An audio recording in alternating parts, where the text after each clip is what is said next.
Zee 24 तास एक पाऊल पुढे। बीडच्या आदित्य डेंटल कॉलेजची मान्यता रद्द करण्यात आली आहे। मेडिकल काउन्सिलने हा निर्णय घेतलाय। या कॉलेज विरोधात अनेक तक्रारी, विशेषतः विद्यार्थिनींच्या तक्रारी आल्यानं हा निर्णय घेण्यात आलाय। या संदर्भात झी 24 तासने पाठपुरावा केला होता। कॉलेज व्यवस्थापक विद्यार्थिनींचा छळ करत असल्याची तक्रार होती। त्याचबरोबर कॉलेजमध्ये शिक्षणासंदर्भात योग्य सोयी सुविधा सुद्धा नव्हत्या।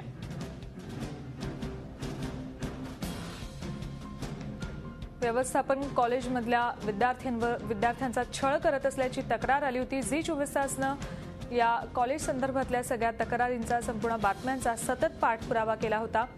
विशेषतः विद्यार्थिनींनी केलेल्या तक्रारीनंतर त्यांचा जो छळ होत होता त्याबाबतच्या त्यांनी तक्रारी केल्या होत्या। त्यानंतर या कॉलेजची मान्यता रद्द करण्यात आली आहे।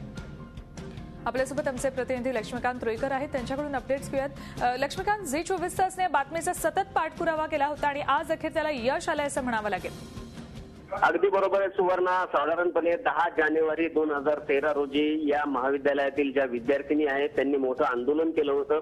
या आंदोलनामध्ये थेट आरोप झाले होते त्यांच्या लैंगिक शोषणाचे आणि या आरोपानंतर झी 24 तासनं सातत्यानं हे प्रकरण लावून धरलं होतं। मुख्यमंत्री पृथ्वीराज चव्हाण यांच्याकडे देखील या मुलींनी जेव्हा तक्रार केली होती तेव्हा देखील झी 24 तासनं फॉलोअप केला होता आणि यामध्ये शेवटी यश आलेलं आहे आणि या महाविद्यालयाची जी मान्यता आहे ती वैद्यकीय शिक्षण विभागानं रद्द केलेली आहे। त्यामुळे कुठेतरी या मुलींना, या विद्यार्थिनींना आणि त्यांच्यावर होणाऱ्या अन्यायाला यश मिळालेलं आहे आणि त्यांची मागणी जी होती की हा अन्याय दूर करावा हा कुठेतरी दूर झाल्याचं दिसून येते सुवर्ण। अगदी बरोबर, या विद्यार्थिनींवरचा अन्याय दूर झाला असंच म्हणावं लागेल। धन्यवाद लक्ष्मीकांत या संपूर्ण माहितीबद्दल। या कॉलेजच्या ज्या संचालिका आहेत त्या विद्यार्थिनींना हॉस्टेलमधून बाहेर सुद्धा काढायच्या, तिथे राहू देत नव्हत्या। याबाबतची बातमी सुद्धा झी 24 तासनं आपल्याला दाखवली होती। सतत या बातमीचा झी 24 तासनं पाठपुरावा केला होता आणि त्यानंतर आज अखेर या विद्यार्थिनींच्या छळाचा अंत झाला असं म्हणावं लागेल। आदित्य डेंटल महाविद्यालयात विद्यार्थिनींना संचालकीच्या दादागिरीमुळे मानसिक त्रासाला सामोरं जावं लागत होतं। या विरोधात आणि संस्थेतल्या अपुऱ्या व्यवस्थेबाबत या मुलींनी एका सामाजिक संस्थेमार्फत आवाज उठवला। मात्र या कृत्यामुळे संतापलेल्या संचालिका अदिती सारडा यांनी 6 विद्यार्थिनींना गेट आउटचा सल्ला दिला। तसंच चक्क 2 दिवस कर्मचाऱ्यांच्या घरी झोपण्यास भाग पाडलं होतं। संचालकीचा मुलगा आदित्य इतर महाविद्यालयांच्या निवडणुकीसाठी वापर करून घेत असल्याचा आरोप सुद्धा विद्यार्थिनींनी केला होता।